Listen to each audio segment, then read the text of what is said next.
உங்க செட்டில் வந்து நிறைய லீக் இருக்கு, அங்கங்க லீக் இருக்கு. ஹாஸ்பிட்டல் சீட் செட்டா இருக்கட்டும், இல்ல ஜிஐ சீட் செட்டா இருக்கட்டும், அந்த செட்டில் வந்து உள்ளுக்குள்ள நிறைய லீக் இருக்கு, மழை தண்ணி உள்ள வருது அப்படின்னா இந்த மாதிரி சிலிக்கான் பேஸ்ட் வச்சு இதை நீங்க அடைங்க. தார் சீட்டு அதுக்கு மேல ஒட்டவே ஒட்டாதீங்க. தார் சீட்டு தாங்கவே தாங்காது. நிறைய பேர் என்ன பண்ணிடுறாங்கன்னா தார் சீட்டை வாங்கி அது மேல வந்து விரிச்சு விட்டுறாங்க.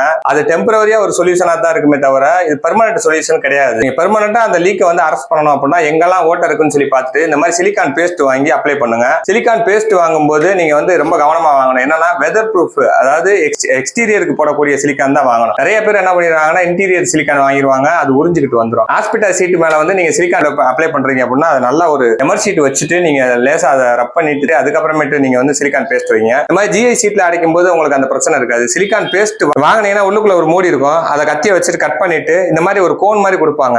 இந்த கோனை வந்து அதுல மேல மாட்டிடுங்க. இது வந்து எக்ஸ்டீரியர் குவாலிட்டி வந்து 200 ரூபாய்க்கு மேல வரும். இன்னொன்னு ஒரு ரேட் இருக்கும். இப்போ இதுக்கு நீங்க இந்த மாதிரி சிலிக்கான் கன்னு ஒன்று வாங்க வேண்டியது இருக்கும். இந்த கன்னு வந்து பாத்தீங்கன்னா 150 ரூபாயில இருந்து கிடைக்குது. அது குவாலிட்டியை பொறுத்து இருக்கு. இப்போ நான் உங்களுக்கு ஒரு சீட்ல ஒரு ஓட்டை அடைச்சு காட்டுறேன். சீலிங்ல வந்து நீங்க ஓட்டை எப்படி அடைக்கணும் அப்படின்னா இந்த இருக்கு சீட்டு, இதுல ஒரு ஓட்டை இருக்கா, சீட்ல இந்த மாதிரி பேஸ்ட் அப்ளை பண்ணிருங்க. சீட்ல ஈரம் இருக்கும்போது நம்ம இந்த பேஸ்ட் வைக்க கூடாது. வச்சீங்கன்னா அது வேலை செய்யாது. நல்லா காஞ்சிருக்கணும், அல்லது அந்த ஈரத்தை நல்லா தொடச்சிருங்க. மழை பெஞ்சிருக்கும், அந்த ஈரத்தோடய போய் பேஸ்ட் வச்சீங்கன்னா நிக்காது. இந்த பேஸ்ட் வச்சாச்சு. வச்சதுக்கு அப்புறம் அந்த இடத்துல கொஞ்ச நாள் டெப்தா வைங்க, கம்மியா வைக்காதீங்க. இந்த மாதிரி சைட்ல கொஞ்சம் இழுத்து விட்டுருங்க.